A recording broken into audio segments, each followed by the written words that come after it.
And that's the new wave of anti-Semitic attacks across the country on October 7, a day that Hamas terrorists attacked Israel. Joining us live, the Nationals leader David Littleproud. Let's start with this today, David. A protest west of Sydney last night where a sheikh likened Zionism to Nazism, about its end, he believes. Billboards glorifying Hamas in Melbourne. What's your reaction to all of this on October 7? Oh, look, it makes me sick. This is a vile act. There are over 1,200 people lost their lives on the 7th of October 2023. They're human beings. This import of hatred from the Middle East into the streets of Australia is not what our country is and not what it should be. It is time for these people to give up, to go back and to actually be grateful that they live in this great country and that they contribute in a positive way. This conflict in the Middle East hopefully is coming to an end. We all want peace, but it is now time for them to be part of this society, for them to contribute to Australia in a proactive and constructive way, not to tear down our society, but to bring it together. And preachers of no matter what faith, I would have thought, would have preached love and forgiveness and togetherness rather than trying to perpetrate more hate. This individual is not fit to be a preacher of any religion, as far as I'm concerned. Australia is better than this, and the rest of the country should call these people out for what they are. We all want peace in the Middle East, but and hopefully that is near.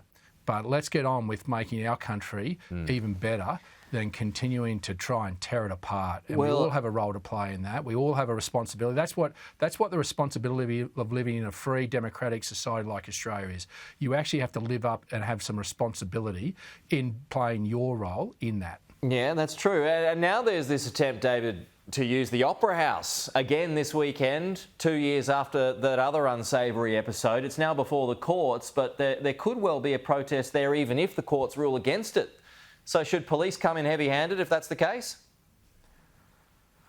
Look, I just think that these pro-Palestinian protesters should just give it up. I mean, I think the broader community is over it. We get it. We want peace. We know they want peace. They're upset with what's happened there. President Trump, I think, has potentially put together something that will bring peace to that part of the region.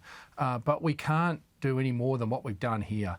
And I think broader Australia has had a gutful of it. They've made their point. It's time for them to go home and to get on with contributing to Australia rather than trying to make it more difficult for people in capital cities to get around. I think the time's up. Let's get on and let's move forward. So is this, I mean, the government condemned it and continue to condemn it this morning. I mean, is there only so much it can do? Does this now come down to the individual to, you know, just like you said, you know, clean things up a bit, look after the country instead of yourselves? Well, this is the problem. Is I think everyone expects the government to fix everyone's problems. You know, we've all got a responsibility here, a personal responsibility. And with that personal responsibility that we've been granted is to live up to the freedoms that we've been given and do that responsibly. You've had a fair crack. You've had plenty of goes at this. You've made your point. I think broader Australia, in fact, I think you're doing your cause more harm than good by continuing on. I think last night you did it irreparable damage, but then by backing it up with tearing up the streets again of Sydney and capital cities, taking away the amenity of other Australians to get on with their lives, I think we've had a gutful. You've made your point, move on, and let's get on with making this country even better. Moving on to another story this morning, David. So you might have just heard, but I'm sure you're aware anyway. We're still awaiting specific details on this, but what's your early reaction to a support package for Glencore to keep mining open in Mount Isa and Townsville? Yeah, look, I appreciate it's a great thing to keep these jobs in Mount Isa. Mount Isa's on its knees without this support, but we're not fixing the fundamentals. What we're doing is continuing to just fork out and bail out with Australian taxpayers' money. Ultimately, that runs out. Unless you're prepared to fix the fundamentals of cheap, affordable power, then in 3 years' time, we're going to be back to the same problem. You cannot run an economy of the industrial scale the size of Australia on all renewables. In fact, it's going to cost you $1.3 trillion. You need baseload power. The plan that we took to the election last year with a grid of 38% nuclear, about 50% renewables and the balance coal and gas came in at $331 billion. So your energy bill, you're already experiencing it's going up every quarter.